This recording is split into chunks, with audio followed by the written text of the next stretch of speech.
Good morning everybody.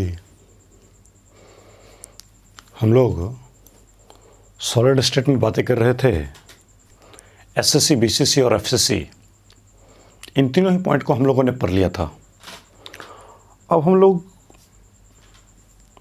एक last topic जो cubic unit cell का होता है, ECC, end centred cubic crystal system, उसके बारे में बातें करेंगे। लेकिन उनके बातों करने से पहले मैं आपको एसएससी, बीसीसी और एफसीसी, इन दोनों ही टॉपिक का, इन तीन टॉपिक बन गए, एसएससी, बीसीसी, एफसीसी, इन तीनों ही टॉपिक का मैं कुछ आपको यहाँ पे रिवीजन करवा देता हूँ। देखिए, एसएससी यूनिट सेल, ये रहा आपका एसएससी। देखिएगा, यहाँ पे है एसएससी, यहाँ पे है बीसीसी और यहाँ पे है FCC unit cell. FCC unit cell. अब देखिए, एसएससी में अगर बातें किया जाए, सबसे पहला पॉइंट लिखते हैं लैटिस पॉइंट। लैटिस पॉइंट का मतलब पार्टिकल को कहाँ कहाँ रखा गया है। क्वेश्चन पार्टिकल्स के रूप में क्या हो सकते हैं, एटम्स या मॉलिक्यूल्स या आयंस। तो इन एटम्स, मॉलिक्यूल्स और आयंस को किन किन पोजीशन पे रखा गया है, ये इसका बन जाता है लैटिस पॉइंट। तो देखिए, एसएससी का लैटिस पॉइंट क्या होता है, सभी के सभी एटम कहाँ रहते हैं, कॉर्नर पे। और बीसीसी में कॉर्नर के साथ साथ बॉडी सेंटर पे। कॉर्नर पे तो रहेंगे ही, ये तो प्राइमरी कंडीशन हो गया। अब प्लस कहाँ, तो बॉडी सेंटर पे। और फिर से ये एफसीसी में कहाँ रहेगा, तो कॉर्नर पे तो रहेगा ही, साथ में कहाँ पे, फेस सेंटर पे। कॉर्नर के साथ साथ फेस सेंटर पे। ये लैटिस पॉइंट हो गया। अब देखिए, इसमें अब निकालते हैं जेड का नाम। जेड क्या होता था, total number of atoms in one unit cell. आखिर एक यूनिट सेल में टोटल कितने एटम होते हैं, इसी की संख्या को कौन बताएगा, जेड। तो आप देखिए, एसएससी में जेड का मान कितना था, 1 था। बीसीसी में जेड का मान कितना था, 2 था। और एफसीसी में जेड का मान कितना था, 4 था। यानी एसएससी के एक यूनिट सेल में मात्र एक गोला बनता था, एक एटम रहता था। बीसीसी के एक यूनिट सेल में 2 गोला बनता था। और एफसीसी के एक यूनिट सेल में 4 गोला बनता था। जेड तो बताता ही है कि total number of atoms in one unit cell, यानी एक यूनिट सेल में टोटल कितने एटम होते हैं, इसी की संख्या को कौन बताएगा, जेड। अब देख लीजिए फिर से, यहाँ पे टचिंग कंडीशन, अगला पॉइंट लेते हैं, टचिंग कंडीशन। तो आप ही बताइए, एटम एसएससी में कहाँ टच करता है, कॉर्नर। ये सॉरी, टचिंग कंडीशन में इतना, इसका फार्मूला क्या बनता है, ए बराबर 2r, ये बन जाता है। एसएससी का टचिंग कंडीशन का फार्मूला क्या होता है, ए बराबर 2r, जहाँ पे ए क्या होता है, तो एज लेंथ ऑफ क्यूब, यानी साइड्स ऑफ क्यूब, यानी क्यूब के भुजा की लंबाई। और आर क्या होता है, रेडियस ऑफ एटम, यानी उस परमाणु का रेडियस या उस गोले का रेडियस। बीसीसी में क्या था फार्मूला, √3a बराबर कितना था, 4r। यह आपका टचिंग कंडीशन का फार्मूला बनेगा। ए क्या होता है, वही क्यूब के भुजा की लंबाई, और आर क्या होता है, गोले का रेडियस। और एफसीसी में क्या होता है, √2a बराबर 4r, यानी ए क्या होता है, क्यूब के भुजा की लंबाई, और आर क्या होता है, रेडियस। ऐसा होता है। अब देखिएगा फिर से,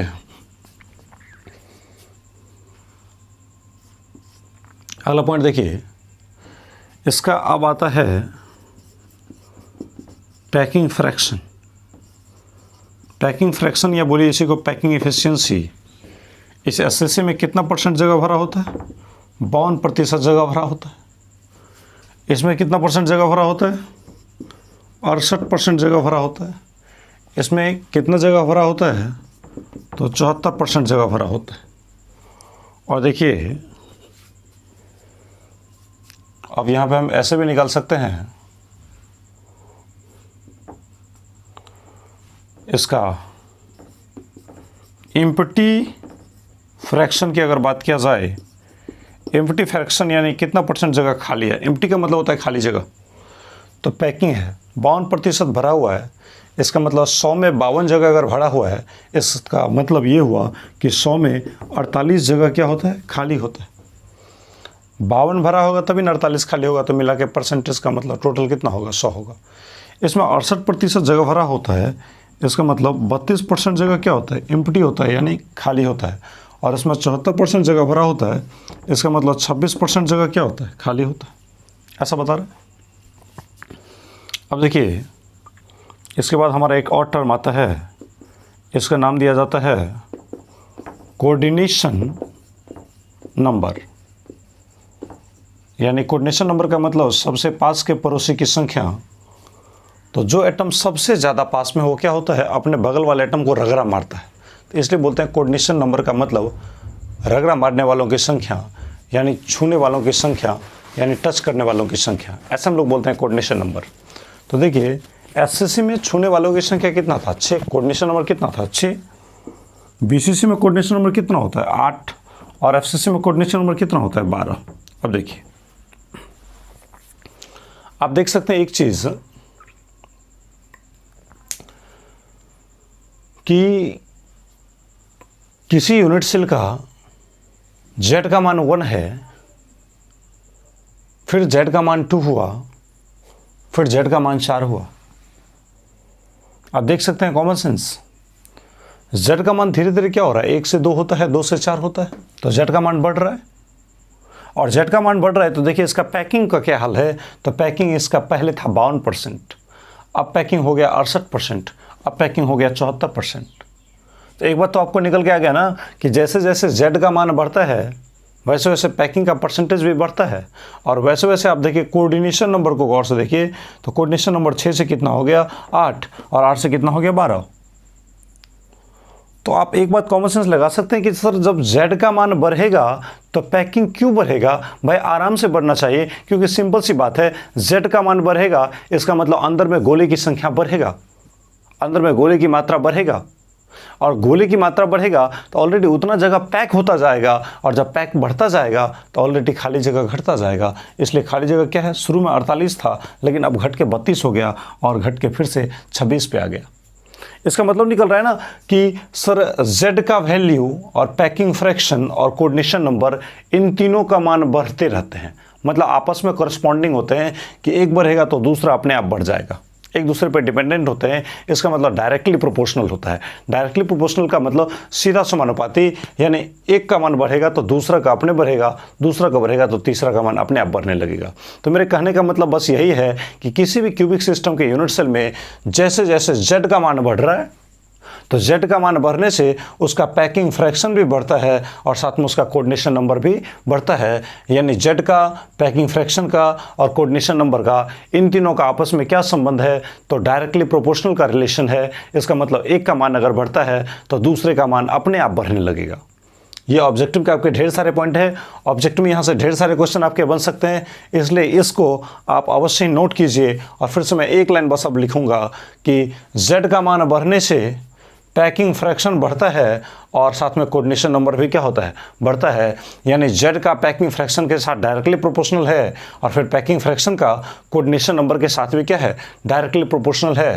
तो आप इसको आराम से नोट कर ले, और मैं इस लाइन को नीचे में नोट कर देता हूँ क्योंकि यहाँ से ढेर सारे ऑब्जेक्टिव के पॉइंट बनते हैं। याद रखिएगा कि एसएससी का लेटेस्ट पॉइंट कॉर्नर, बीसीसी का कॉर्नर के साथ बॉडी सेंटर, एफसीसी का corner plus face centre. Z का मान 1, 2, 4, A बराबर 2R, √3 बराबर 4R और √2A बराबर 4R।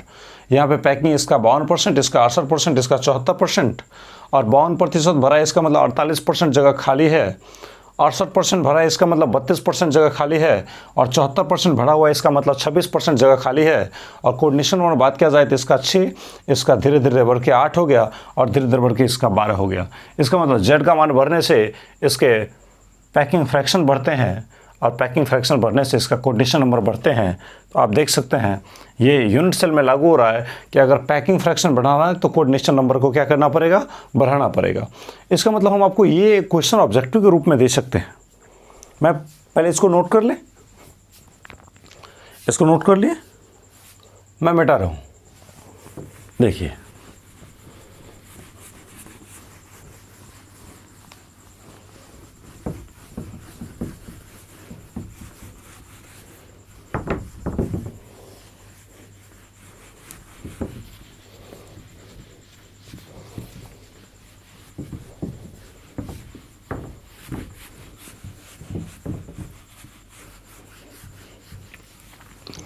इसका मतलब हम एक लाइन यहां पे चाहें तो लिख सकते हैं क्या, coordination number is directly proportional to, यानी समानुपाती, सीधा समानुपाती होता है किसके, तो पैकिंग फ्रैक्शन के।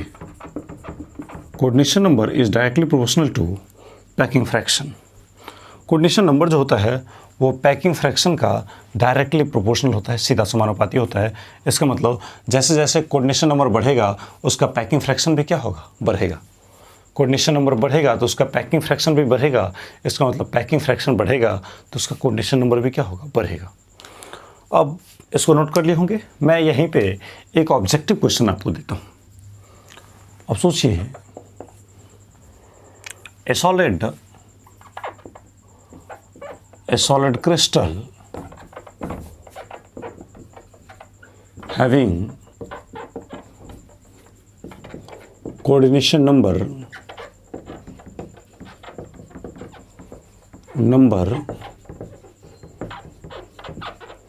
4, then its packing fraction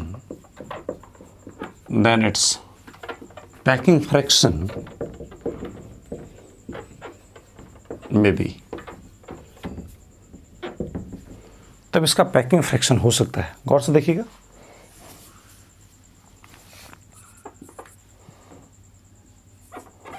और 38%, बी में 52%, फिर से सी में 68% और डी में 64%। अब देखिए, क्वेश्चन बड़े ही लाजवाब है, क्वेश्चन बड़े ही हाइपोथेटिकल है। आपको कॉन्सेप्ट बना के सोचना है। आपको पहले नज़र में लगेगा कि सर आपने तो एसएससी में पढ़ाया था कोऑर्डिनेशन नंबर 6, बीसीसी में पढ़ाया था कोऑर्डिनेशन नंबर 8 और एफसीसी में आपने पढ़ाया था कोऑर्डिनेशन नंबर 12। सर आप अभी तक तो कोऑर्डिनेशन नंबर 4 पढ़ाए ही नहीं हो, तो ऐसा क्वेश्चन आप पूछ रहे हो जो मेरे को पता ही नहीं है, जो आप पढ़ा ही नहीं है। आप तो खुद फंस गए, क्योंकि बिना पढ़ाया हुआ क्वेश्चन आपने पूछ दिया। बिल्कुल ऐसा बात नहीं है। सोचिएगा, मैंने आपको पढ़ाया है एसएससी, बीसीसी, एफसीसी, और एसएससी, बीसीसी में, एफसीसी में आपको यह देखने को मिला कि एसएससी का कोऑर्डिनेशन नंबर 6 है, बीसीसी का 8 है, एफसीसी का 12 है। तो पैकिंग की बात किया जाए तो एसएससी में 52% है, बीसीसी में 68% है और एफसीसी में 74% है। ऐसा है। अब अंदाजा आप लगाइए कि जैसे जैसे मैंने बोला कि कोऑर्डिनेशन नंबर जैसे जैसे बढ़ेगा उसका पैकिंग फ्रैक्शन भी बढ़ेगा। अगर कोऑर्डिनेशन नंबर घटेगा तो इसका पैकिंग फ्रैक्शन भी घटेगा। इसका मतलब कोऑर्डिनेशन नंबर का पैकिंग फ्रैक्शन के साथ डायरेक्टली प्रोपोर्शनल था, सीधा समानुपाती था, बिल्कुल सीधा संबंध था कि जैसे कोऑर्डिनेशन नंबर बढ़ता है उसका पैकिंग फ्रैक्शन भी बढ़ेगा, कोऑर्डिनेशन नंबर घटेगा तो उसका पैकिंग फ्रैक्शन भी घटेगा। तो ज़रा आप सोच सकते हैं, क्वेश्चन तो ऑलरेडी बन चुका है। कैसे? आप देखिए, कोऑर्डिनेशन नंबर एससीसी का देखिए, बीसीसी का देखिए और एफसीसी का देखिए, और यहाँ पे देखिए कोऑर्डिनेशन नंबर अगर आप लेते हैं तो इसका 6 होता है, इसका 8 होता है, इसका 12 होता है, और अगर आप पैकिंग फ्रैक्शन लेते हैं तो इसका 52% होता है, इसका 68% होता है और इसका 74% होता है। अब गौर से आप सोचिए, तो 6 में है 52%, तो 6 से हुआ 8 तो 52 से हो गया 68% भरा हुआ, और जब 8 से हो गया 12 तो इसका 68 से हो गया 74%। तो आप एक बात सोच सकते हैं कि कोऑर्डिनेशन नंबर के बढ़ने से पैकिंग फ्रैक्शन भी बढ़ता है। देखिए ना, जैसे जैसे कोऑर्डिनेशन नंबर बढ़ रहा है उसी क्रम में पैकिंग फ्रैक्शन पे भी वही असर है कि पैकिंग फ्रैक्शन भी क्या हो रहा है, बढ़ रहा है। तो इसका साफ मतलब ये भी निकल रहा है कि अगर कोऑर्डिनेशन नंबर 12 से किए 8 तो 74 से हो गया 68, 8 से किए 6 तो 68 से हो गया 52। इसका मतलब कोऑर्डिनेशन नंबर के बढ़ने से पैकिंग फ्रैक्शन भी बढ़ता है और कोऑर्डिनेशन नंबर के घटने से पैकिंग फ्रैक्शन भी क्या होता है, घटता है। मेरे कहने का मतलब बस यही है तो अगर कोऑर्डिनेशन नंबर 4 किया गया तो आप सोच सकते हैं कोऑर्डिनेशन नंबर, मान लीजिए कोई यूनिट सेल है, जैसे बोल रहा है ये solid crystal having coordination number 4। मुझे नहीं पता वो सॉलिड क्रिस्टल कौन सा है, उसके नाम के बारे में मुझे जानकारी नहीं है, लेकिन बोल रहा है एक कोई सॉलिड क्रिस्टल है जिसका कोऑर्डिनेशन नंबर 4 है। तो कॉमन सेंस की बात है कि 4 जो होगा वो इस 6 से तो पहले ही होगा। तो कोऑर्डिनेशन नंबर अगर घट गया तो बताइए पैकिंग फ्रैक्शन भी क्या होगा, घटेगा। जैसे कोऑर्डिनेशन नंबर घटता है तो पैकिंग फ्रैक्शन भी घटता है, कोऑर्डिनेशन नंबर बढ़ता है तो पैकिंग फ्रैक्शन भी बढ़ता है। तो कोऑर्डिनेशन नंबर अगर 6 से घट के हुआ 4 तो पैकिंग फ्रैक्शन भी तो 52% से घट के ही कुछ होगा। तो 52 से घटा के, ये देखिए 52 है तो घटा के नहीं है 52 से कुछ घट के होगा। सर 52 से कुछ घट के होगा, ये भी 68 दे दिया, मतलब ये भी आंसर नहीं होगा। सर ये 64 हो गया, ये भी आंसर नहीं होगा। तो बोल रहा है कि एक सॉलिड क्रिस्टल है जिसका कोऑर्डिनेशन नंबर 4 होता है, देन आप बताइए कि इट्स पैकिंग फ्रैक्शन में भी, तब इसका पैकिंग फ्रैक्शन क्या हो सकता है। तो इतना तो मुझे पता लग गया कि कोऑर्डिनेशन नंबर 4 है तो इसका पैकिंग फ्रैक्शन 52% से कम हो सकता है। और 52% से कम डाटा में अगर हम जाएंगे तो 38% मुझे मिलता है। मुझे नहीं पता कि क्या होगा डाटा, लेकिन इतना पता है कि इसका पैकिंग फ्रैक्शन में भी, इस कोऑर्डिनेशन नंबर 4 वाले सॉलिड क्रिस्टल का पैकिंग फ्रैक्शन क्या हो सकता है। तो होने के लिए तो बहुत कुछ हो सकता है, लेकिन इसमें जो 4 ऑप्शन है इन चारों में 3 आपको गलत दिख रहा है। यानी ये कॉन्सेप्ट बेस्ड क्वेश्चन है, ऐसा नहीं कि मैंने आपको ये पढ़ाया होता तभी ये बनाते। तो बस यही है एनालिटिकल क्वेश्चन, लॉजिकल क्वेश्चन, जो आप बस सोचे, आपने जो पढ़ा हुआ है उस पढ़े हुए बातों को सोचा और उससे एक नया क्वेश्चन निकल गया, नया कॉन्सेप्ट निकल गया, तो ये आपका 38% हो जाएगा, क्योंकि ये 52% से कम है। क्योंकि आप देख रहे हैं कि कोऑर्डिनेशन नंबर बढ़ेगा तो पैकिंग फ्रैक्शन भी बढ़ेगा, अब कोऑर्डिनेशन नंबर घटा तो पैकिंग फ्रैक्शन भी घटेगा। तो पैकिंग फ्रैक्शन कितना, 6 में अगर होता था 52%, तो 4 में तो ऑलरेडी 52% से कम होगा। और 52% से कम में कितने डाटा है, सिर्फ एक डाटा है। अब बोलिएगा सर 52% से कम में अगर कई सारा डाटा होता, ऐसा होता ही नहीं, क्योंकि क्वेश्चन में खुद ही जानकारी नहीं है। वो बोल रहे हैं कि कितना हो सकता है, अब 38 भी देता, 40 भी देता तो हम खुद ही फंस जाते, क्योंकि ऐसा क्वेश्चन तब बन ही नहीं पाता। समझ रहे क्या। तो कॉन्सेप्ट बेस्ड क्वेश्चन बनाने के लिए क्या किया गया, तो आपको कुछ टॉपिक पढ़ाया गया और उस टॉपिक के ज्ञान के आधार पे ही कुछ नए टाइप के क्वेश्चन को सेटल किया गया। मिटा देते हैं।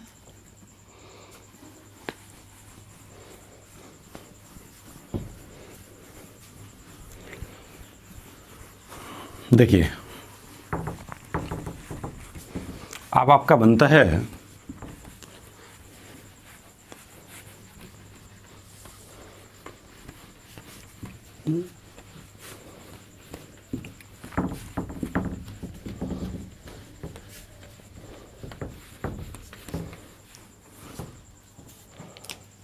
अब क्यूबिक सिस्टम का एसएससी, बीसीसी, एफसीसी के बाद बनता है आपका topic ECC,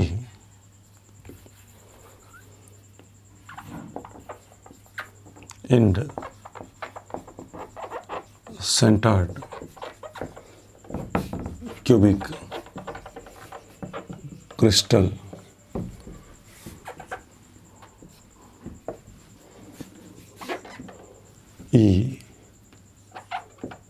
ECC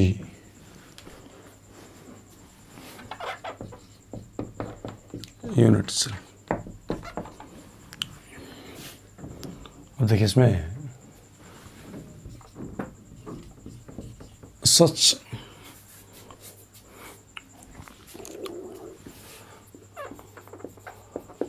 unit cell in which constituent particles, question particles यानी बनाने वाले अवयव, इसमें क्या हो सकता है, एटम्स हो सकता है, मॉलिक्यूल्स हो सकता है, आयंस हो सकता है।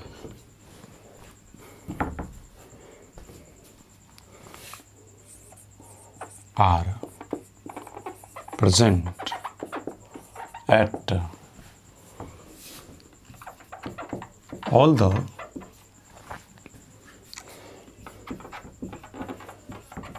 corners and also at two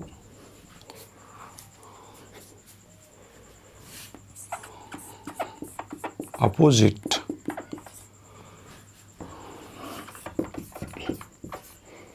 face centre is known as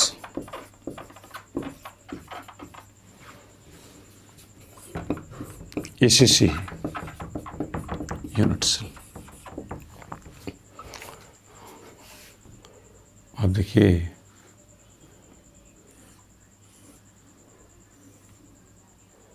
इसको आप नोट कीजिए।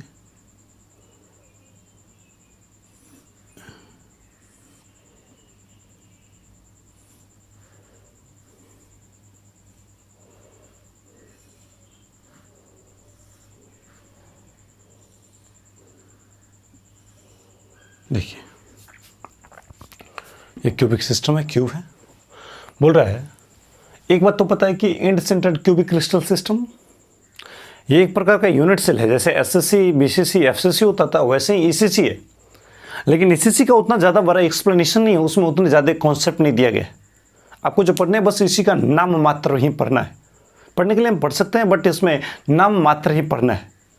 तो बस एक बात तो समझ में आ गया कि ये जो भी क्रिस्टल सिस्टम है, जो भी यूनिट सेल है, वो कैसा यूनिट सेल है कि ये क्यूबिक यूनिट सेल है, यानी क्यूब के जैसा होगा। यानी क्यूब आपको बनाना ही पड़ेगा। मेरे कहने का मतलब यही है कि क्यूब तो रहेगा ही रहेगा।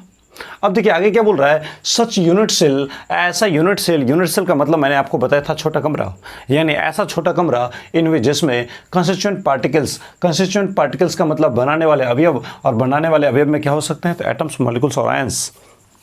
तो इसके बनाने वाले अवयव कहाँ कहाँ उपस्थित हो सकते हैं, तो सभी के सभी कॉर्नर पे तो उपस्थित रहते ही हैं, और कॉर्नर के ऐसा यूनिट सेल जिसमें कंस्टिट्यूएंट पार्टिकल का मतलब आप समझ रहे हैं बनाने वाले अवयव।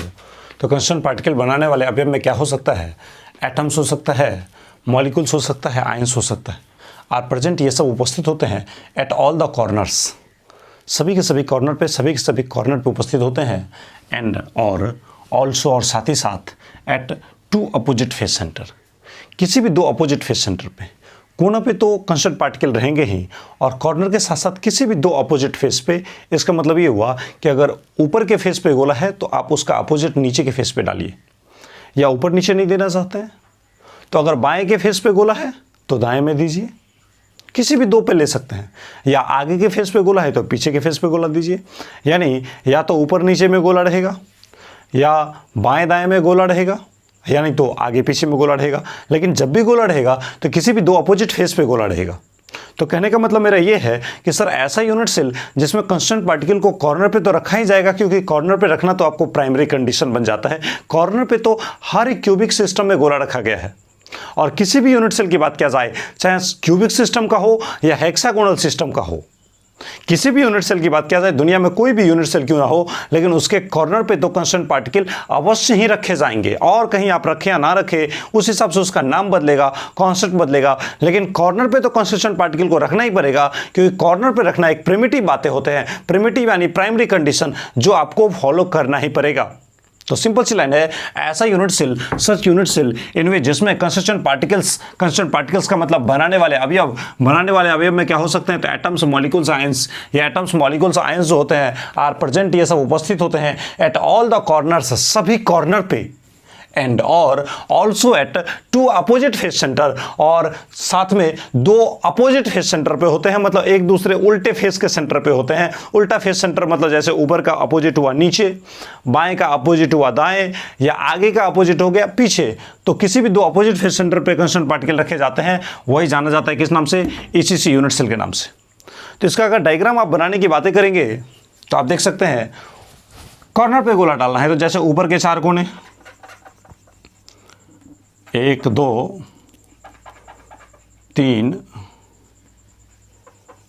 4, ऊपर के चार कोना में गोला है, फिर 1 2 3 4, नीचे के चार कोना में गोला है। और किसी भी दो अपोजिट फेस पे गोला देना है, इसका मतलब ऊपर के तो नीचे डालो, या बाएं है तो दाएं डालो, या आगे है तो पीछे डालो। तो किसी भी दो अपोजिट फेस पे दे सकते हैं। देखिए सभी कॉर्नर पे गोला रखा जाएगा, चार कोना ऊपर में है, चारों कोना पे गोला रखिए, चार कोना नीचे में है, चारों कोना में गोला रखिए। और अगर गोला आप ऊपर में रखते हैं तो ऊपर का अपोजिट आपको नीचे में भी रखना पड़ेगा। मान लीजिए कोई बोल रहा है कि हम ऊपर नीचे नहीं रखेंगे, तो आगे पीछे रखिए। तो अगर आगे फेस के सेंटर पे गोला रखते हैं तो पीछे के फेस सेंटर पे भी आपको गोला रखना ही पड़ेगा। और अगर आप ये भी नहीं रखना चाहते हैं तो दाएं अगर फेस सेंटर पे गोला रखते हैं तो बाएं भी रखना पड़ेगा। यानी ऊपर रखते हैं तो नीचे रखिए, काम खत्म, या आगे रखते हैं तो पीछे रखिए, वो भी काम खत्म, या दाएं रखते हैं तो बाएं रखिए, ये भी काम खत्म हो जाते हैं। तो किसी भी अपोजिट फेस पे आप रख सकते हैं। तो मैंने मान लीजिए एक गोला रखा ऊपर में और एक गोला कहाँ रखा, ऊपर के साथ नीचे वाले फेस पे, तो ये भी अपोजिट फेस सेंटर पे गोला है। देखिए ऐसा हो गया। तो ऐसा यूनिट सेल जिसमें कांस्टेंट पार्टिकल को रखा जाता है सारे के सारे कॉर्नर पे, और कॉर्नर के साथ साथ किसी भी दो अपोजिट फेस सेंटर पे रख सकते हैं। ऊपर नीचे में डालिए या बाएं दाएं डालिए, आगे पीछे डालिए, किसी भी दो अपोजिट फेस पे आप डालिए, तो वैसे यूनिट सेल का नाम होता है। इसी यूनिट सेल क्यूबिक सिस्टम का है ये यूनिट सेल। इसका नाम मैंने रखा इसी यूनिट सेल। इसको मैंने क्या बोला, इसी यूनिट सेल। चलिए इसको रबिंग किया जाए, मिटा देते हैं। चलिए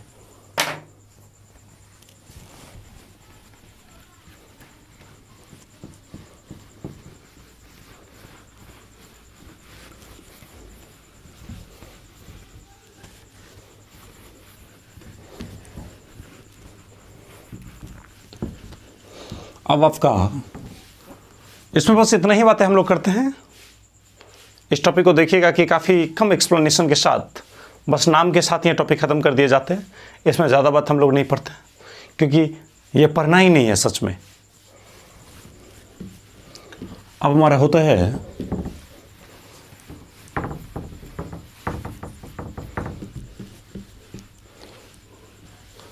बड़ा ही इंटरेस्टिंग टॉपिक जो कंपटीशन में अक्सर पूछे जाते हैं।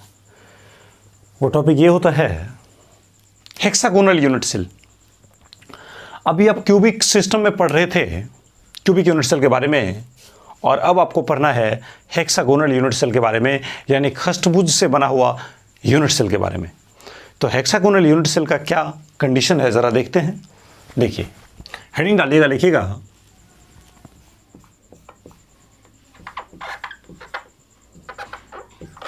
हेक्सागोनल,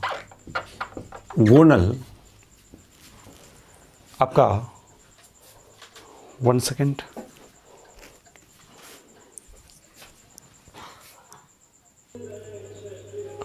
देखिए हेक्सागोनल यूनिट सेल मैं बातें कर रहा था। हेक्सागोनल यूनिट सेल, और हेक्सागोनल यूनिट सेल कैसा होता है, तो हेक्सागन से ही मिलके बना होता है।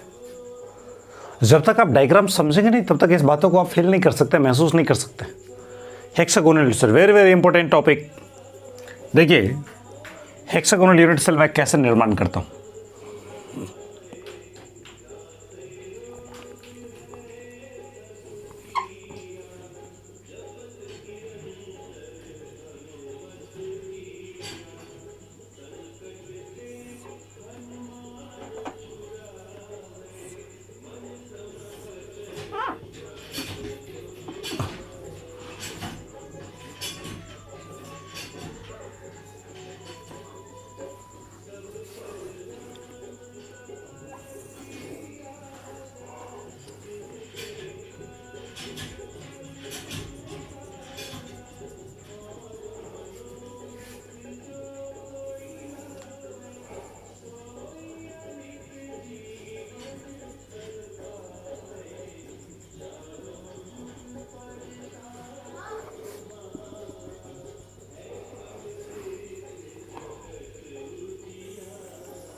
देखिए ये आपका हेक्सागोनल यूनिट सेल है। इस यूनिट सेल में अगर कॉर्नर की बात किया जाए तो कॉर्नर देख सकते हैं कितने कॉर्नर है। तो एक कोना है, दो कोना है, क्योंकि आपको पता है कॉर्नर पे तो एटम रखना ही है, कॉर्नर पे तो एटम रखना ही है। तो इसलिए मैं बोल रहा हूँ एक कोना, दो कोना, तीन कोना, चार कोना, पाँच कोना, छः कोना, ऊपर में छः कोने, और एक कोना, दो कोना, तीन कोना, चार कोना, पाँच कोना, छः कोना। ऊपर में भी 6 कॉर्नर्स है और नीचे में भी 6 कॉर्नर्स है। तो 6 और 6 कितना हो जाएगा? 12 कॉर्नर्स। टोटल कितने कॉर्नर्स हो जाएंगे? 12 कॉर्नर्स हो जाएंगे। अब देखिए इसमें टोटल कॉर्नर की संख्या हो गया 12। टोटल कॉर्नर की संख्या कितना हो गया? 12। अब इसमें हमें यूनिट सेल बनाने हैं तो कांस्टेंट पार्टिकल को कहीं ना कहीं रखने पड़ेंगे। तो कहाँ कहाँ कॉर्नर पे रखते हैं देखिएगा, सारे कॉर्नर पे तो रख चुके। कॉर्नर के साथ साथ और कहाँ कहाँ कांस्टेंट पार्टिकल होता है ये भी देखना है। तो ये ऊपर का जो फेस है हेक्सागन का, देखिए ना, एक भुजा, दूसरा भुजा, तीसरा भुजा, चौथा भुजा, पांचवा भुजा और ये रहा छठा भुजा। तो ऊपर में 6 एज से, 6 साइड से बना हुआ फेस है। और नीचे में भी देखिए एक साइड, दूसरा साइड, तीसरा साइड, चौथा साइड, पांचवा साइड, छठा साइड। तो 6 साइड से बना हुआ फेस ऊपर में, यानी हेक्सागन ऊपर में है। 6 साइड से बना हुआ फेस नीचे में, यानी हेक्सागन नीचे में। कि ऊपर और नीचे के फेस को मिलाकर के एक कमरा का निर्माण किया गया, उसका नाम रखा गया हेक्सागोनल यूनिट सेल। देखिए गौर से आप सोच सकते हैं इस बात को, आप चाहें तो एहसास कर सकते हैं। यहाँ पे एक ऐसे आया, फिर ऐसे गया, फिर ऐसे मिला, और नीचे में भी ऐसे है, ऐसे है, ऐसे है, और ऊपर को नीचे से मिला दिया। और से अगर आप अनुभव करें तो मैं एक बार बता रहा हूँ आपको, यहाँ पे है अष्टभुज, और ऐसे 2 भुजा, यहाँ पे कोना बना, 2 4 भुजा, यहाँ पे कोना बना, और 2 6 भुजा, यहाँ पे कोना बना। फिर इसी प्रकार से ऊपर भी दे दीजिए, ऐसे यहाँ पे कोना है, 2 भुजा, 2 4 भुजा और 2 6 भुजा, और ऊपर के कोना को नीचे के कोना से मिला दीजिए। इन दोनों ऊपर कोना को इस दोनों नीचे कोना से मिला दीजिए।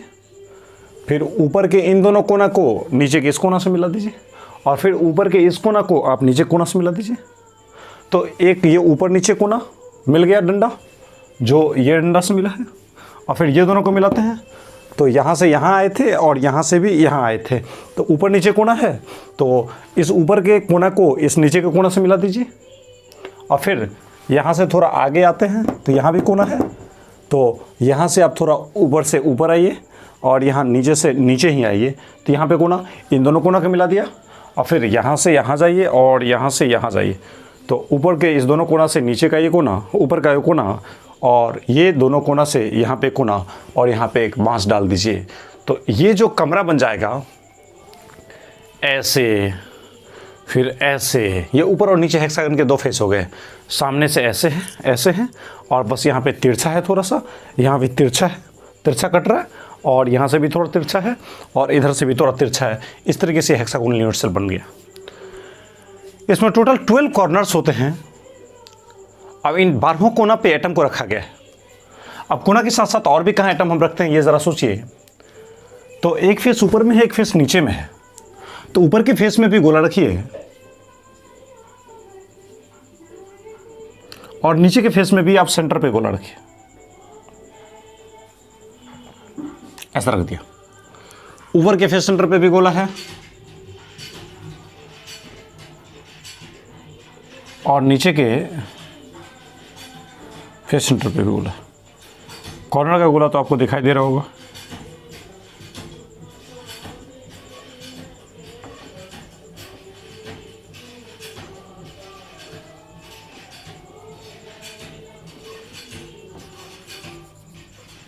ऐसा है, आप अंदाजा कर सकते हैं। 12 कोना हो गया हेक्सागन में, 6 कोना ऊपर में और 6 कोना नीचे में। तो total corners hexagonal unit cell में कितने हो गए? 12, 12। उसके बाद 2 फेस अप और डाउन, ऊपर के फेस सेंटर पे भी गोला है, नीचे के फेस सेंटर पे भी गोला है, और ये फेस सेंटर का गोला कैसा होगा आप महसूस नहीं कर पा रहे। देखिए इधर ये गोला एग्जैक्टली इसी डिजाइन का होगा। आप इसको देखिए, आपको पता चलेगा 1 2 3 4 5 6 गोले और 6 कोना पे गोला है। जैसे 1 2 3 4 5 6 और ये 6 गोला 6 कोना पे है और ये 6 गोला अपने बगल वाले गोले को टच कर रहा है। गौर से देखिए, इसको देखिए तो आपको मैं इसी में एहसास दिला दूंगा कि वाकई में ये जो हेक्सागन का लेयर है वो यही लेयर है। ये गोला और ये गोला के सेंटर को मिलाइए तो लाइन ऐसे जाएगा। एक साइड हो गया, एक साइड हो गया। इन दोनों गोला के सेंटर को मिलाएं तो एक साइड बना। फिर इन दोनों गोला के सेंटर को मिलाएं, दूसरा साइड बना। इन दोनों गोला के सेंटर को मिलाएं, तीसरा साइड बना। इन दोनों गोला के सेंटर को मिलाएं, चौथा साइड बना। और इन दोनों गोला के सेंटर को मिलाएं, पांचवा साइड बना। और इन दोनों गोला के सेंटर को मिलाएं तो देखिए ये छठा साइड बन गया। तो 6 साइड है, 6 कॉर्नर पे, सॉरी 6 कॉर्नर बनते हैं 6 साइड की सहायता से। और बीच में फेस पे भी ये वाले गोला, ये जो आप गोला देख रहे हैं, ये वाला, ये जो बीच में गोला है वो यही बीच वाला गोला है। और ये बीच वाला गोला किसको टच कर रहा है? तो ये बीच वाला गोला इन 6 गोला के बीच में है। ये देखिए 1 2 3 4 5 6, ये जो कॉर्नर पे जो 6 स्फीयर हैं, कॉर्नर पे जो 6 गोले हैं वो बीच वाले गोले को टच कर रहे हैं। तो कॉर्नर पे जो 6 गोले हैं वो बीच वाले गोले को टच कर रहे हैं। ऐसा कहने का मतलब ये एक लेयर हो गया हेक्सागन का। फिर हेक्सागन का ये लेयर दूसरा है। 1 2 3 4 5 6 कॉर्नर और 6 कॉर्नर पे 6 गोले हैं और इसके बीच सेंटर पे भी गोला है। बिल्कुल इसी टाइप से ये लेयर भी कुछ ऐसा ही है। और इन दोनों लेयर के बीच में 6 डंडे लगे हुए हैं और भी इसका कुछ अरेंजमेंट होता है। कैसा? तो इस हेक्सागन के यूनिट सेल के एग्जैक्टली अंदर में बीच में, मतलब देखिए आपका जो हेक्सागन बन रहा होगा, ज़रा सोचना, ये टॉपिक काफ़ी ज़्यादा इंटरेस्टिंग, काफ़ी ज़्यादा समझने वाले टॉपिक है। समझ में किसी किसी को आता है, हर जगह आपको इसका कॉन्सेप्ट भी नहीं मिलेगा। इसलिए थोड़ा सा ध्यान से पढ़े, धीरे धीरे पढ़े, बट इस टॉपिक को ज़रूर कमांड करें, क्योंकि इससे कंपटीशन में एडवांस में एग्जैक्टली एक ही साल में 3 क्वेश्चन आ गए थे पैराग्राफ पे। एक ही साल में 3 क्वेश्चन इस पे दे दिए गए थे हेक्सागन पे। तो थोड़ा सा इंपॉर्टेंट टॉपिक है, इसको थोड़ा ध्यान से पढ़ें। देखिए मैंने आपको ये बोला कि हेक्सागन का एक लेयर ऐसे है और हेक्सागन का दूसरा लेयर ऐसे, और ऐसे मिला दिए हैं, ऐसे मिला दिए हैं और इधर भी ऐसे मिला दिए। तो ये अंदर का जगह हो गया, यानी ये हेक्सागन का अंदर का बॉडी बन गया। और इस अंदर में 3 गोले रहते हैं, 1 2 3। किस तरह से गोले रहते हैं 3? तो ज़रा सोचने वाली बात है। 3 गोले आप रखते हैं, 3 गोले इसी टाइप से, एक गोला, दूसरा गोला और उसके बगल में तीसरा गोला, और 3 गोला के बीच में गड्ढा बनता है। समझिएगा थोड़ा गौर से। ये हेक्सागन का लेयर है, ये हेक्सागन का लेयर है। लेयर मतलब ऐसा मैं बता रहा हूँ, ऐसा मैं बता रहा हूँ। ये हेक्सागन का एक लेयर, देखिए हेक्सागन है, इसका एक लेयर है। ये भी हेक्सागन का एक लेयर है और इस बीच में गोले हैं, 3 गोले हैं इस बीच में एग्जैक्टली जो अंदर में आएगा। तो कैसे गोले हैं ज़रा गौर से सोचिए। एक गोला, दूसरा गोला, तीसरा गोला, ये तीनों गोले रखे हुए हैं, 1 2 3, और तीनों गोले सटाए हुए हैं। तो 3 गोले को जब आप सटाएंगे तो बताइए बीच में क्या बनेगा? खाली जगह। नहीं समझ में आ रहा है? गौर से देखिए मैंने क्या किया, यहाँ देखिए, समझिए। देखिए आप यहाँ पे एक गोला, दूसरा गोला और तीसरा गोला, इन तीनों गोला को मैंने सटा दिया। तो बताइए गोला को जैसे ही मैंने सटाया तो बताइए क्या बीच में खाली जगह नहीं बन रहा है क्या? ये बीच में खाली जगह जिसमें ये डंडा जा रहा है, तो बीच में जो ये गोला का, तीनों गोला को सटाने के बाद, तीनों गोला को सटाने के बाद, तीनों गोला को जैसे ही मैंने सटाया तो सटाने के बाद देखिए बीच में गड्ढा बन गया। तो उसी टाइप से मैं बोल रहा हूँ, ये 3 गोला को मैंने सटाया, 3 गोला को देखिए 1 2 3 गोला को सटाया और तीनों गोला के बीच में यहाँ पे देखिए गड्ढा है, ये गड्ढा जिससे डंडा पास कर रहा है। तो यही गड्ढा की मैं बात कर रहा हूँ। तो 1 गोला, 2 गोला, 3 गोला, 3 गोला के बीच में ये रहा गड्ढा। तो सर इस गड्ढा में क्या होता है? तो इस गड्ढा में ही ये जो गोला होता है, ये गोला इस गड्ढा में ही धंसा हुआ रहता है।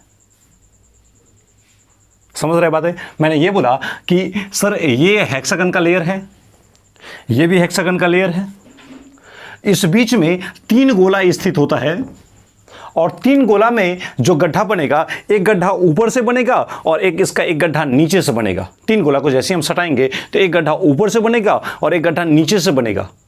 तो ऊपर वाले गड्ढे में ये बीच वाला गोला अटका हुआ रहता है और इस नीचे वाले गड्ढे में भी, यहां पे जो गोले हो गए, नीचे वाले गड्ढे में भी ये जो बीच वाला गोला है ये अंदर से अटका हुआ रहता है। तो मेरे कहने का मतलब ये है कि इसका कुछ अरेंजमेंट ऐसा हो जाता है,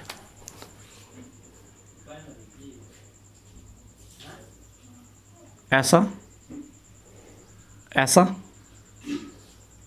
ऐसा।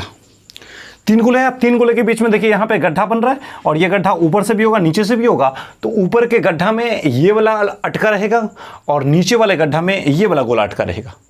तो अरेंजमेंट कुछ ऐसा बन जाएगा। कैसा? गौर से देखिए, ये हेक्सागन का लेयर, फिर ये भी हेक्सागन का लेयर, और इसमें ये जो इसका उभरा हुआ पार्ट है बीच वाला, ये इस 3 गोले के बीच में जो गड्ढा है उसमें ये ऐसे अटका रहता है। और फिर से इस 3 गोला के बीच में जो ऊपर से गड्ढा वाला पार्ट है उसमें ये ऊपर का हेक्सागन का लेयर अटका हुआ रहता है ऐसे। और इस बीच में क्या है? इन दोनों हेक्सागन के बीच में क्या है? डंडे लगे हुए हैं। सर हो गया? नहीं, ये हेक्सागन का एक यूनिट सेल हुआ, एक छोटा सा कमरा हुआ। ये एक छोटा सा कमरा की बात मैं किया। अब फिर क्या होगा? फिर जैसे ये हेक्सागन का लेयर है तो 6, उसके बाद 3 गोला आया। अब 3 के बाद फिर से क्या आएगा? 6 आया। 6 के बाद फिर क्या आएगा? तो ये जो गोला है, ये ऊपर में जो हेक्सागोनल यूनिट सेल होगा, ये लाइन ऊपर जाएगा, ये भी लाइन ऊपर जाएगा, ये भी लाइन ऊपर जाएगा, ये भी लाइन ऊपर जाएगा, ये भी लाइन ऊपर जाएगा, ये भी लाइन ऊपर, सब लाइन ऊपर जाएगा। तो ऊपर में यहां भी एक हेक्सागन का लेयर बनेगा। तो उस हेक्सागन का लेयर का बीच वाला गोला और ये वाला बीच वाला गोला, दोनों फिर से इस बीच में जो 3 गोले रहेंगे ऐसे ही रहेंगे 3 गोले। तो ये 3 गोले यहां पे देखिए, ये हेक्सागन का लेयर है, यहां पे 3 गोला है यहां पे, फिर ये कॉर्नर मतलब ये हेक्सागन का लेयर यहां पे, फिर इसके ऊपर एक कमरा बनाएंगे तो इसका मतलब फिर से 3 गोला बीच में आएगा। और फिर 3 के बाद क्या आएगा? यहां पे 3 गोला है, फिर ऊपर में 6 लेयर आएगा, तब तो एक कमरा बनेगा। तो ऊपर में फिर से ऐसा,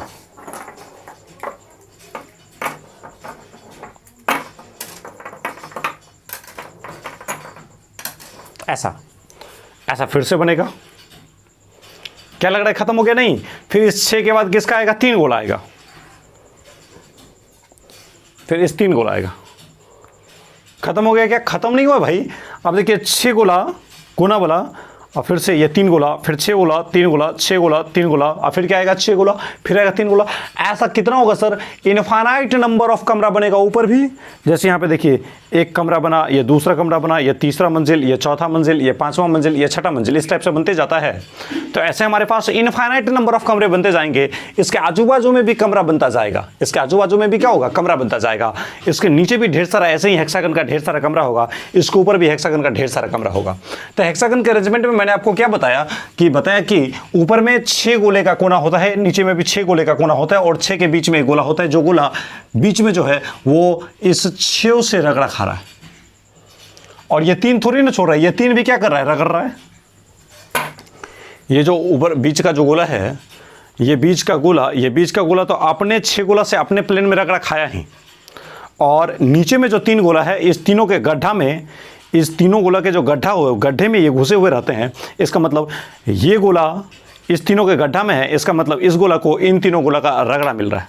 तो इस गोला को अभी, इस बीच वाले गोला को अभी कितना रगड़ा मिल रहा है? तो 6 रगड़ा मिल रहा है अपने प्लेन में, 3 रगड़ा नीचे से मिल रहा है, और देखिए 3 रगड़ा कहाँ से मिलेगा? ऊपर से मिलेगा, ऐसे मिलता जाएगा। तो आप ज़रा गौर से देखिए, ये जो हेक्सागन के बीच में, ये जो हेक्सागन लेयर के बीच में जो ये बीच वाला गोला है, ये बीच वाला गोला 6 रगड़ा अपने प्लेन में खाया, 3 रगड़ा ऊपर के गोला से खाया, और 3 रगड़ा नीचे के गोला से खाया। तो 6 रगड़ा प्लेन में, 3 रगड़ा ऊपर, तो 9 हो गया, और 3 रगड़ा नीचे, 9 3 12 हो गया। इस तरीके से टोटल रगड़ा कितना हो गया? 12। तो ये हेक्सागोनल यूनिट सेल का अरेंजमेंट होता है। इसी टाइप से हेक्सागन सजे होते हैं। अब इसमें हमारे टोटल नंबर ऑफ एटम्स कितने आते हैं, ये मेरे को निकालने पड़ेंगे। तो इस बातों को निकालने के लिए हम फिर से मिलते हैं अगले लेक्चर में। अगर ये लेक्चर समझ में आई हो तो हमारे वीडियो को अवश्य लाइक करें और लगातार सेवा जारी रखने के लिए हमारे चैनल को अवश्य शेयर और सब्सक्राइब करें। हमारे चैनल का नाम है केमिस्ट्री कार्ड।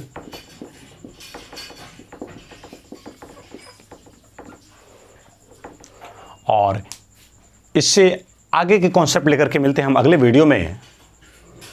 Thank you.